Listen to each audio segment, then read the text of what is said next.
देश के प्रधानमंत्री नरेंद्र मोदी ने आज यानी शुक्रवार 13 फरवरी को नए प्रधानमंत्री ऑफिस यानी पीएमओ की बिल्डिंग कॉम्प्लेक्स सेवा तीर्थ के नाम का अनावरण कर दिया। पीएम नरेंद्र मोदी आज नए पीएमओ में शिफ्ट हुए, यानी आज प्रधानमंत्री कार्यालय का पता स्थायी तौर पर बदल गया। पीएम नरेंद्र मोदी का ऑफिस अब सेवा तीर्थ में ही होगा।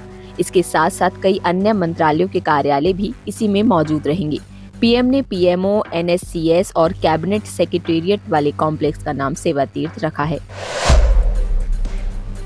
प्रधानमंत्री नरेंद्र मोदी ने नए सेवा तीर्थ प्रधानमंत्री कार्यालय का अनावरण किया, जहां प्रमुख सरकारी कार्यालय एक छत के नीचे आ गए हैं। इस मौके पर 100 का स्मारक सिक्का भी जारी किया। सेंट्रल विस्टा परियोजना के तहत बना यह परिसर भारत के प्रशासनिक ढांचे में एक महत्वपूर्ण बदलाव है।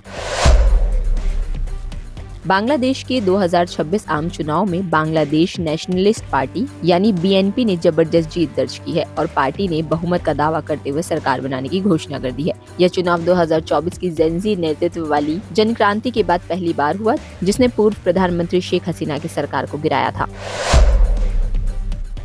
प्रधानमंत्री नरेंद्र मोदी ने बांग्लादेश के नेता तारिक रहमान को संसदीय चुनाव में बड़ी जीत पर बधाई दी। उन्होंने कहा कि यह जीत दिखाती है कि बांग्लादेश की जनता को उनके नेतृत्व क्षमता पर भरोसा है।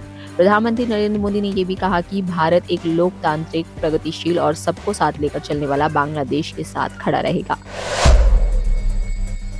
इंडियन आर्मी अग्निवीर भर्ती 2026 के लिए आज यानी शुक्रवार 13 फरवरी 2026 में आवेदन प्रक्रिया शुरू हो गई है। टेक्निकल क्लर्क व स्टोर कीपर, टेक्निकल ट्रेड्समैन, सैनिक, फार्मा, सैनिक तकनीकी, नर्सिंग सहायक जैसे पदों पर निकली भर्ती के लिए आवेदन करने के इच्छुक उम्मीदवार ऑनलाइन रजिस्ट्रेशन प्रक्रिया joinindianarmy.nic.in पर जाकर पूरी कर सकते हैं। इसके साथ ही आयु सीमा में भी छूट दी गई है। इच्छुक उम्मीदवार आधिकारिक वेबसाइट पर जाकर आवेदन प्रक्रिया पूरी कर सकते हैं।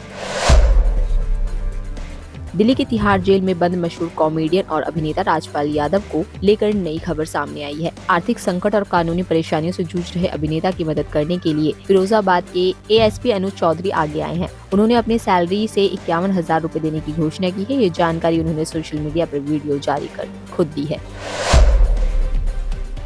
दिल्ली ट्रैफिक पुलिस ने घोषणा की है कि 14 फरवरी 2026 को दिल्ली के सभी न्यायालय परिसरों में एक विशेष लोक अदालत आयोजित की जाएगी। यह अदालत वाहन चालकों को अपने लंबित ट्रैफिक चालानों का निपटारा करने का अवसर प्रदान करेगी।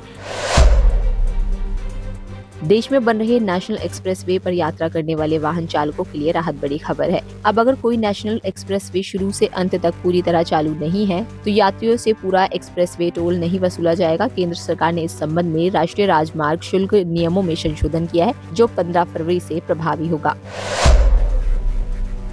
आम आदमी पार्टी के राष्ट्रीय मीडिया प्रभारी अनुराग ढांडा ने हरियाणा की बीजेपी सरकार और मुख्यमंत्री नायब सिंह सैनी पर तीखा हमला बोलते हुए कहा कि 10 साल की सरकार ने बिजली क्षेत्र को कर्ज और घाटे में डुबो दिया है। उन्होंने कहा कि आधिकारिक आंकड़ों के अनुसार हरियाणा के बिजली वितरण निगमों पर 27,915 करोड़ का संचित घाटा है और कुल उधारी 20,311 करोड़ रुपए तक पहुंच चुकी है। यह स्थिति बताती है कि सरकार ना तो वित्तीय सुधार कर पाई है और न ही उपभोक्ताओं को राहत दे पाई। आज हरियाणा का आम परिवार महंगे टैरिफ, भारी फिक्स्ड चार्ज और लगातार बढ़ते बिजली बिलों से परेशान है, लेकिन सरकार के पास कोई ठोस जवाब नहीं है।